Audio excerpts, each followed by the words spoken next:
Hello everyone. तो बच्चों आज हम जो पढ़ेंगे वह पढ़ेंगे reorganisation of education at different stages. इसमें ये फिफ्थ पॉइंट है, हम फोर्थ पॉइंट तक हमने कर लिया है, तो यह फिफ्थ पॉइंट है। तो शुरू करते हैं। तो हम पढ़ रहे हैं नेशनल पॉलिसी ऑन एजुकेशन 1986। हमने इसकी हिस्टोरिकल बैकग्राउंड पढ़ लिया है, पार्ट्स पढ़ लिए हैं जो कि 12 भाग हैं इसके, और 12 भाग में से हमने 4 पॉइंट को डिफाइन कर लिया है। और अब ये जो पॉइंट है ये फिफ्थ पॉइंट है, reorganisation of education at different stages. यहाँ पे जो नई शिक्षा नीति ने अलग अलग स्तरों पर शिक्षा के पुनर्गठन संबंधी महत्वपूर्ण व्यवस्था की है। तो यहाँ पे फर्स्ट जो पॉइंट है वह है प्रारंभिक बाल्यावस्था की देखभाल तथा शिक्षा, early childhood care and education. यहाँ पे जो प्रारंभिक बाल्य व्यवस्था को संपूर्ण शिक्षा का एक महत्वपूर्ण आधार माना गया है और इसीलिए इस नीति में विशेष महत्व दिया गया है। पहला पॉइंट आता है इसमें कि प्राथमिक शिक्षा, प्राइमरी एजुकेशन। यहाँ पे जो बच्चों की देखभाल तथा प्री प्राइमरी शिक्षा को सुदृढ़ मजबूत बनाने के लिए कदम उठाए जाने चाहिए। और सेकंड आता है कि बाल केंद्रित कार्यक्रम, चाइल्ड सेंटर प्रोग्राम। यहाँ पे जो प्रारंभिक की देखभाल तथा शिक्षा के अधीन बाल केंद्रित पहुंच को अपनाया जाना चाहिए और इस अध्ययन एवं खेल विधि की ओर भी ध्यान केंद्रित किया जाना चाहिए। थर्ड आता है विद्यालय स्वास्थ्य कार्यक्रम, सोशल हेल्थ प्रोग्राम। यहाँ पे जो प्रारंभिक बाल्य व्यवस्था है, यहाँ पे बच्चों के स्वास्थ्य की ओर विशेष ध्यान दिया जाना चाहिए ताकि उनके शारीरिक विकास का क्रम ठीक ढंग से चल सके। नेक्स्ट पॉइंट आता है बाल कल्याण, चाइल्ड डेवलपमेंट। यहाँ पे आता है कि शिक्षा इस बात पर भी बल देती है कि बच्चों को एक उचित वातावरण मुहैया करवाया जाए और उसका व्यापक स्तर भी विकास संभव हो सके, जैसे पौष्टिक आहार, स्वास्थ्य, सामाजिक, बौद्धिक, शारीरिक, नैतिक तथा भावात्मक विकास हो सके। नेक्स्ट आता है प्रारंभिक बाल्यावस्था, महत्वपूर्ण अवस्था। यहाँ पे early childhood stage and important stage. यहाँ पे आता है कि राष्ट्रीय शिक्षा नीति इस बात पर भी विश्वास रखती है कि जो ये शिक्षा में निवेश करके बच्चों का विकास किया जा सकता है और इसीलिए इस और विशेष ध्यान दिया जाना चाहिए। आवश्यकता है इस बात की ध्यान देने की आवश्यकता है क्योंकि यह अवस्था संपूर्ण शिक्षा को मजबूत आधार बना सकती है। और अब जो इसी का ही सेकंड पॉइंट आता है प्रारंभिक शिक्षा, एलिमेंट्री एजुकेशन। इसमें भी सब पॉइंट है एलिमेंट्री एजुकेशन। एलिमेंट्री एजुकेशन होता है कि प्रारंभिक शिक्षा संपूर्ण शिक्षा का महत्वपूर्ण स्तर होता है और यहाँ पे ये बात भी कही गई है कि सन 1990 में 11 वर्ष के सभी बच्चों को 5 वर्ष तक जरूरी शिक्षा उपलब्ध करवाई जाए और 1995 में 14 वर्ष तक सभी बच्चों को औपचारिक तथा अनौपचारिक ढंग से शिक्षा प्राप्त कर देनी चाहिए।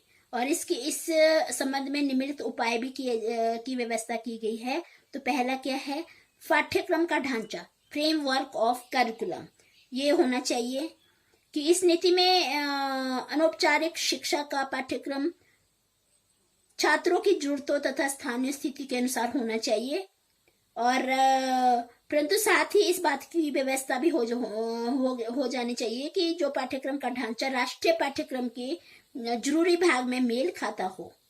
और सेकंड आता है गुणात्मक शिक्षा, क्वालिटेटिव एजुकेशन। यहाँ पे जो अनौपचारिक शिक्षा में गुणात्मक शिक्षा के लिए हर संभव प्रयत्न किए जाने चाहिए और औपचारिक शिक्षा के समान उसे लाया जा सके। थर्ड आता है आधुनिक तकनीकों का उपयोग, यूज ऑफ मॉडर्न टेक्नोलॉजी। उन्हें जो औपचारिक शिक्षा केंद्रों में प्रभावशाली शिक्षण के लिए आधुनिक तकनीकों का प्रयोग किया जाना चाहिए। इसका एक गुण यह भी होगा कि इंस्ट्रक्टरों को स्थानीय स्थितियों में पूर्ण जानकारी होगी, जिससे प्रभावशाली शिक्षण करवा सके। फोर्थ पॉइंट आता है इसका फोर्थ पॉइंट आता है अनौपचारिक शिक्षा का व्यवस्थित programme, systematic programme of non formal education. यहाँ पे जो अनौपचारिक नॉन फॉर्मल एजुकेशन है, यहाँ सफल बनाने के लिए उच्च स्तर पर व्यवस्थित कार्यक्रम बनाए जाने की जरूरत होती है, और ताकि जो छात्र स्कूल छोड़ चुके होते हैं वो अन्य कार्य में लग गए हों, अथवा जो लड़कियां स्कूल नहीं जाती उन्हें इससे पंजीकृत किया जा सके। नेक्स्ट पॉइंट आता है अनौपचारिक शिक्षा, नॉन फॉर्मल एजुकेशन। और नॉन फॉर्मल एजुकेशन की प्राथमिक शिक्षा के सार्वभौमिकरण के लिए अनौपचारिक शिक्षा भी चलाई जानी चाहिए। नेक्स्ट आता है स्कूली सहूलियतें, operation black board, school facilities operation black board. तो यहाँ पे जो अगर इसे चलाना है तो प्राथमिक शिक्षा के सार्वभौमिकरण के लिए हर स्कूल को प्रारंभिक आवश्यकता की पूर्ति की जानी चाहिए, और इसमें कम से कम 2 बड़े कमरे जो हर मौसम में प्रयोग करने योग्य हो, उसका वातावरण सही हो, ब्लैक बोर्ड, चार्ट, नक्शे, छात्रों, खिलौने एवं अधिगम की सामग्री जिसकी जरूरत है। प्रत्येक स्कूल में कम से कम 2 शिक्षक जिसमें एक स्त्री हो अवश्य कार्य करते होने चाहिए। नेक्स्ट आता है बाल केंद्रित पहुंच, चाइल्ड सेंटर अप्रोच। यहाँ पे बाल केंद्रित पहुंच रोचक एवं उत्साहवर्धक विधि होती है, जिससे क्या करता है कि बच्चों को स्कूल के लिए प्रेरित किया जा सकता है, और इस आयु के बच्चों को ऐसा वातावरण प्रदान किया जाना चाहिए कि शिक्षा को गति को स्वयं निर्धारित कर सके, और इसमें मूल्यांकन व्यवस्था में सुधार करके उसे बच्चों के लिए उपयोगी बनाना चाहिए। नेक्स्ट आता है शिक्षा के 2 पक्ष, 2 एस्पेक्ट्स ऑफ एजुकेशन। तो इसके दो पक्ष होते हैं कि 14 वर्ष तक के सभी बच्चों को दाखिला और उसको बनाए रखना, और शिक्षा के मजबूत गुणात्मक सुधार। और नेक्स्ट आता है उच्च स्तर की अधिगम सामग्री, high quality of learning material. इसमें आता है कि औपचारिक शिक्षा के अधीन अधिगम सामग्री उच्चतम दर्जे की होनी चाहिए। नेक्स्ट आता है कि स्थानीय संस्थाएं तथा अधिकरण, यहाँ पे लोकल बॉडीज एंड एजेंसीज, यहाँ पे जो स्थानीय संस्थाएं हैं तथा स्वयंसेवी संस्थाओं में अनौपचारिक शिक्षा केंद्रों की स्थापना के लिए प्रोत्साहित किया जाना चाहिए। नेक्स्ट पॉइंट आता है एक निश्चय, रिसॉल्व। यहाँ पे इस नीति में ये पहल की जाती है कि जो छात्र कारणवश विद्यालय छोड़ जाता है वो अनौपचारिक शिक्षा अवश्य मुहैया करवाई जानी चाहिए। नेक्स्ट आता है आय संबंधी सहायता, फाइनेंशियल असिस्टेंस। यहाँ पे अनौपचारिक शिक्षा की सफलता के लिए ये भी आवश्यक होता है कि जो धन की कमी न हो, इसीलिए सरकार की ओर से प्रत्येक स्तर को अनौपचारिक शिक्षा केंद्रों के लिए वित्तीय सहायता का प्रबंध भी किया जाना चाहिए। नेक्स्ट आता है अलग अलग प्रकार की कार्यशैलियां, वेरियस टाइप ऑफ एक्टिविटीज। तो जिस तरह से वातावरण संबंधी शिक्षा, खेल, सांस्कृतिक कार्यक्रम, मनोरंजन, शारीरिक व्यायाम आदि करवाए जाने चाहिए। अब इसमें थर्ड पॉइंट जो आता है माध्यमिक शिक्षा, सेकेंडरी एजुकेशन। ये सेकेंडरी एजुकेशन में जिससे बच्चों का सर्वांगीण विकास और ज्ञान में बढ़ोतरी हो सके, ऐसा इसके लिए निम्नलिखित व्यवस्थाएं की गई है। जैसे सबसे पहले है माध्यमिक शिक्षा अपनी विशेष भूमिका में secondary education in its differentiated role. Second आता है नवोदय स्कूल, नवोदय विद्यालय। थर्ड आता है होनहार बच्चों को प्रोत्साहन, promoting the talented children. Next point आता है विस्तृत क्षेत्र, और नेक्स्ट पॉइंट आता है बहुमूल्य मानव शक्ति, और नेक्स्ट पॉइंट आता है संस्कृति तथा सभ्यता, कल्चर एंड सिविलाइजेशन। नेक्स्ट आता है संवैधानिक कर्तव्य तथा अधिकार, कॉन्स्टिट्यूशनल ड्यूटीज एंड राइट्स। तो ये किसके पार्ट थे? ये थे कि माध्यमिक शिक्षा के ये निम्नलिखित व्यवस्था की गई है। अब फोर्थ पॉइंट जो है व्यवसायीकरण, वोकेशनलाइजेशन। इसमें आता है व्यवसायीकरण। यहाँ पे जो ये व्यवसायीकरण है इसके बारे में व्यवस्था की गई है। पहला पॉइंट कहता है कि कमजोर वर्ग की ओर विशेष तौर पर ध्यान, special attention towards weaker sections. Second आता है कि सरकार की भूमिका, रोल ऑफ गवर्नमेंट। थर्ड आता है अन्य व्यावसायिक प्रशिक्षण, अदर वोकेशनल कोर्सेस। फोर्थ आता है स्वास्थ्य संबंधी व्यावसायिक प्रशिक्षण, हेल्थ रिलेटेड वोकेशनल कोर्सेस। और नेक्स्ट आता है लचीलापन, फ्लेक्सिबिलिटी। और नेक्स्ट आता है शिक्षा का व्यवसायीकरण और वोकेशनलाइजेशन ऑफ एजुकेशन। और नेक्स्ट आता है लक्ष्य, एम। और नेक्स्ट आता है तृतीय स्तर के प्रशिक्षण। और अब जो आता है अब इसका जो नेक्स्ट पॉइंट आता है वो आता है 6 की तकनीक। ये अभी तक हमने 5th पॉइंट पढ़ा है, अब है 6 पॉइंट की तकनीकी तथा प्रबंधकीय शिक्षा, टेक्निकल एंड मैनेजमेंट एजुकेशन। इसमें क्या क्या कहा गया है कि सबसे पहला नवीन शोध एवं विकास, innovative research and development. Second आता है कि संस्थाओं को उत्साहित करना, इंस्टीट्यूशनल थ्रस्ट्स। और नेक्स्ट आता है अखिल भारतीय तकनीकी शिक्षा परिषद, all India council of technical education. और इसमें नेक्स्ट पॉइंट आता है मानवीय संसाधन व विकास मंत्रालय की भूमिका, role of ministry of human resources and development. Next point आता है कि हर पक्ष से क्षमता को उत्साहित करना, promoting efficiency at all levels.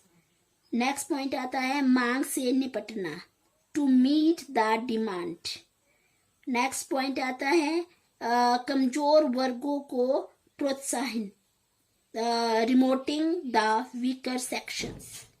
और आता है लचीलापन, फ्लेक्सिबिलिटी। और दूरस्थ अधिगम प्रोग्राम, डिस्टेंस लर्निंग प्रोग्राम। और कंप्यूटर लिटरेसी और technical man power, information system. और प्रौद्योगिकी में सुधार एवं मानवीय शक्ति, improving technology and man power. अब आता है reorganisation of technical and management education, तकनीकी एवं प्रबंधकीय शिक्षा पुनर्गठन। और प्राइवेट संस्थाओं का प्रोत्साहन, रिमोटिंग द प्राइवेट इंस्टीट्यूशंस। तो ये आते हैं, इसमें ये आते हैं तकनीकी तथा प्रबंधकीय शिक्षा दी जानी चाहिए। जो 7 पॉइंट आता है कि प्रणाली को क्रियाशील बनाना, मेकिंग ऑफ सिस्टम वर्क। इसमें बताया गया है कि प्रणाली को क्रियाशील बनाने के लिए रणनीति, strategies for making system work. इसमें संपूर्ण शिक्षण प्रणाली का क्रियाशील बनाने के लिए एक रणनीति बनाई गई है। तो जिस तरह से कि जो शिक्षक पूरी लगन के साथ अपना कार्य करते हैं उन्हें सहूलियतें दी जानी चाहिए और उनके वेतन में हर वर्ष बढ़ोतरी भी की जानी चाहिए और छात्र सेवा तथा उनके सकारात्मक व्यवहार में मापदंडों पर भी ध्यान दिया जाना चाहिए। और नेक्स्ट पॉइंट आता है प्रॉपर एनवायरनमेंट, उचित वातावरण दिया जाना चाहिए कि शैक्षिक प्रणाली को क्रियाशील बनाए रखने के लिए जरूरी है कि उचित वातावरण का निर्माण किया जाना चाहिए। थर्ड आता है अध्यापकों की भूमिका, रोल ऑफ टीचर्स। यहाँ पे ये भी ध्यान दिया जाना चाहिए कि संपूर्ण शैक्षिक प्रणाली में अध्यापकों की भूमिका काफी महत्वपूर्ण होती है और वह इससे अधिक अच्छे परिणामों की भी मांग करते हैं। और ये भी आवश्यक है कि जो सबसे पहले इसकी पूर्ति की जाए और ये भी जरूरी है कि सभी जो अध्यापक पूरी लगन से बच्चों को शिक्षा प्रदान करें और सभी बच्चे लगन से शिक्षा ग्रहण करें। तो अब 8 पॉइंट आता है reorienting the content and process of education, विषय सामग्री एवं प्रक्रिया का नवीनीकरण। यहाँ पे आता है सबसे पहले वर्क एक्सपीरियंस और कार्य अनुभव, शैक्षिक तकनीकी, एजुकेशनल टेक्नोलॉजी।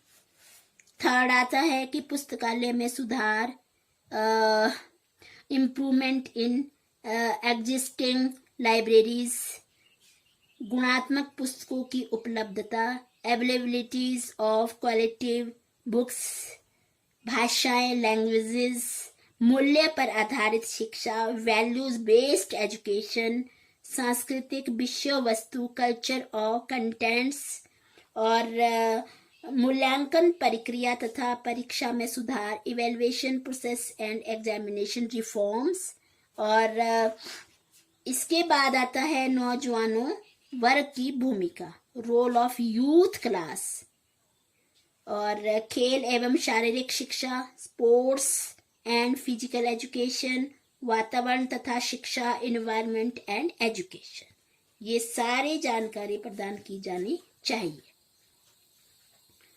अब आता है 9 पॉइंट आता है शिक्षक तथा शिक्षक शिक्षा, टीचर्स एंड टीचर्स एजुकेशन। यहाँ पे बताया जाता है कि सबसे पहले तो प्रशिक्षण संस्थाएं, ट्रेनिंग इंस्टीट्यूशंस। दूसरा आता है कि शिक्षक शिक्षा का पुनर्निरीक्षण यहाँ पे। और तीसरा आता है शिक्षक संघ, टीचर यूनियन, भर्ती तथा सेवा शर्तें, रिक्वायरमेंट एंड सर्विस कंडीशंस। अब आता है भर्ती तथा सेवा शर्तें, रिक्वायरमेंट एंड सर्विस कंडीशंस। अब नेक्स्ट पॉइंट आता है शिक्षक समाज का दर्पण होना, teacher minor of the society. Next आता है राष्ट्रीय शिक्षक शिक्षा परिषद, national council of teacher education. तो ये थे शिक्षक तथा शिक्षक शिक्षा, टीचर एंड टीचर एजुकेशन। अब आता है शिक्षा का प्रबंध, द मैनेजमेंट ऑफ एजुकेशन। क्या किया जाना चाहिए? सबसे पहले तो राष्ट्रीय स्तर पर प्रबंध करना, management eight national level. Second में आता है कि राज्य स्तर पर प्रबंध करना, management of state level. Third आता है जिला एवं स्थानीय स्तर पर प्रबंध, management of district and local level.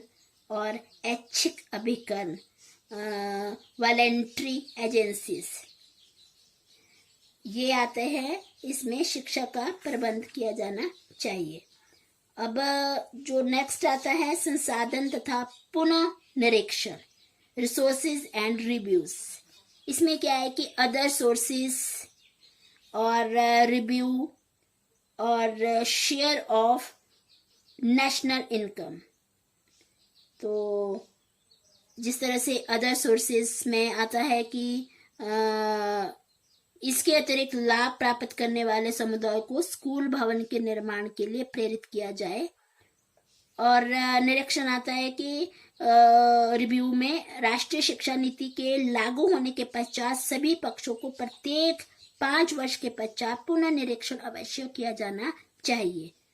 और जो नेक्स्ट पॉइंट आता है, राष्ट्रीय आय का हिस्सा, शेयर ऑफ नेशनल इनकम, की राष्ट्रीय शिक्षा नीति 1986 इस बात पर विशेष महत्व देती है कि राष्ट्रीय आय के 6% खर्च पर पहुंचने के लिए शिक्षा पर व्यय की जाने वाली राशि में धीरे धीरे बढ़ोतरी की जाए। अब आता है लास्ट पॉइंट, जो 12 पॉइंट है, वो आता है भविष्य, तो द फ्यूचर। यहाँ पे आता है कि जो वर्तमान समय में भारतीय शिक्षा की साफ तस्वीर निर्धारित करना स्वयं में एक जटिल कार्य है, और फिर भी हमें इस बात पर विचार किया जाना चाहिए कि भविष्य तस्वीर जटिलताओं के रहते हुए भी बौद्धिक एवं आध्यात्मिकता को प्राप्त कर सके। और इसीलिए यह जरूरी है कि जो शिक्षा की नींव को सुदृढ़ बनाया जाए। सबसे पहले तो शिक्षा की नींव को सुदृढ़ बनाया जाना चाहिए, और इसके लिए उच्च शिक्षा को भी समानांतर रूप से विकसित कर सांसारिक स्तर पर लाया जाना चाहिए। और इसीलिए उपयुक्त यहाँ पे ये निष्कर्ष निकलता है कि जो 1986 शिक्षा नीति जो भारतीय शिक्षा के इतिहास में महत्वपूर्ण स्थान रखती है, और यही जो नीति है इस शिक्षा को अलग प्रकार की भूमिका के रूप में भी पेश किया गया है, और पूरे राष्ट्र देश में राष्ट्रीय शिक्षा प्रणाली को अपनाने की व्यवस्था भी की गई, और साथ ही शिक्षा में समानता प्रदान करने के लिए भी सफल प्रयास किए गए हैं। और यहाँ पे जो पाठ्यक्रम को वर्तमान तथा यहाँ पे भावी जरूरतों का ध्यान में रखकर निर्धारित किया गया है, और शिक्षकों जो अध्यापकों की स्थिति और उनके प्रशिक्षण के लिए भी व्यवस्था पेश की गई है। तो ये था इसके 12 पॉइंट, तो ये खत्म हो गया है। तो कल हम पढ़ेंगे merit and demerits, national policy on education. Thank you.